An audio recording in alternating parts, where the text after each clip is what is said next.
Is there a diplomatic response to Islamic terrorism?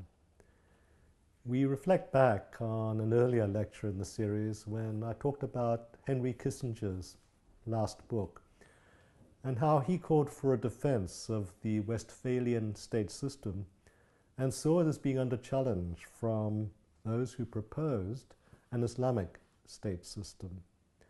And the worrying aspect of his book was his identification of Saudi Arabia as playing a double game, being a member of the Westphalian state system, being committed in public to Westphalia, but behind the scenes sending support, sending finance to those who challenged the Westphalian system on behalf of an as yet amorphous idea as to what an Islamic state system would look like. We're going to examine some of the roots of this need in the 21st century to revert to or to reinvent the idea of an Islamic state system. First of all, however, it might be good to note the foundations of Saudi Arabia in terms of the rise to power of the House of Saud. In 1744, two men rode out of what we now know as the Saudi deserts with a huge army.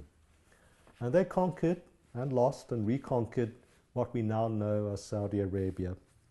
One of them was Muhammad ibn Saud, the founder of the contemporary House of Saud. And the other was the radical preacher, Muhammad ibn Abdul al-Wahhab, the founder of what we today call loosely the Wahhabi sect of Islam, regarded as one of the most austere, puritanical, and to use the term that's often used loosely, fundamentalist of the Islamic persuasions. A Sunni belief that very, very much looked upon the world as apostate and therefore a world that needed cleansing. Now, the deal made by what became the royal family of Saud and the followers of the Wahhabis was always an uneasy one, particularly as the House of Saud sank into opulence. They basically used oil money to finance a huge state where there was a huge oligarchy built around the royal family. In the midst of such opulence, what need anymore was there to observe the very radical and very puritanical teachings of Wahhabism? And the teachings of Wahhabism were very, very much put to the fore. The House of Saud was very much reminded of the debt they owed to this original alliance between the two men in 1744 by an uprising in 1979. Suddenly, the holy city was occupied by insurgents. The great mosque was held by insurgents. The worshippers were held hostage. The Saudi army's assaults on the insurgents were repulsed 3 times. In the end, foreign troops had to be brought in.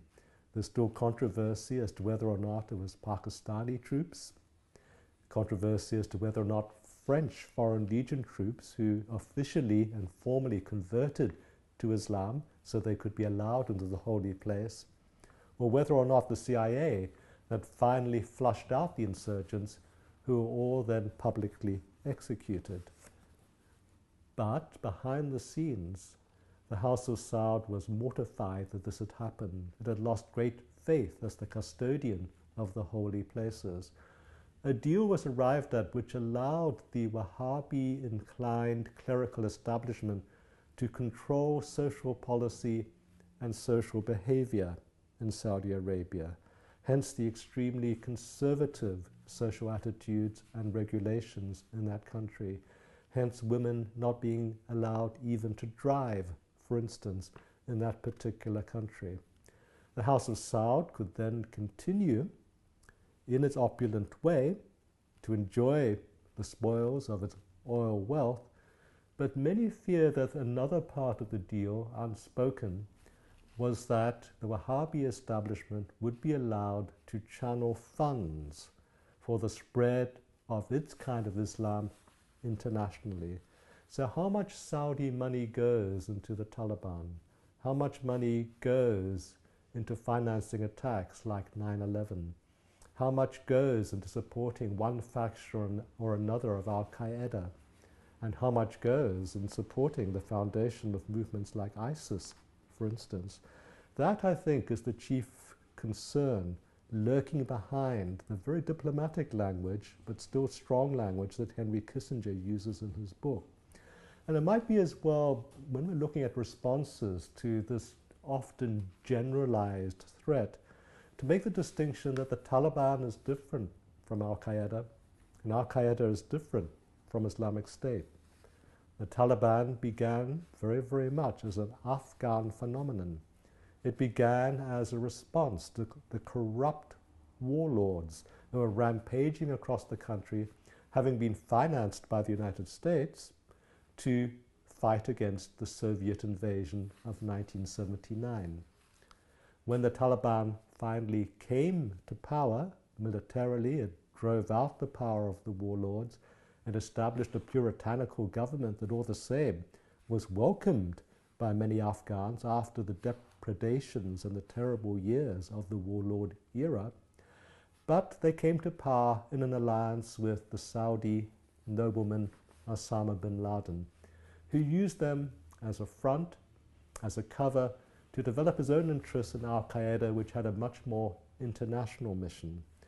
And of course, the attack on New York City, 9/11, was launched by Osama bin Laden from Afghanistan using Saudi operatives.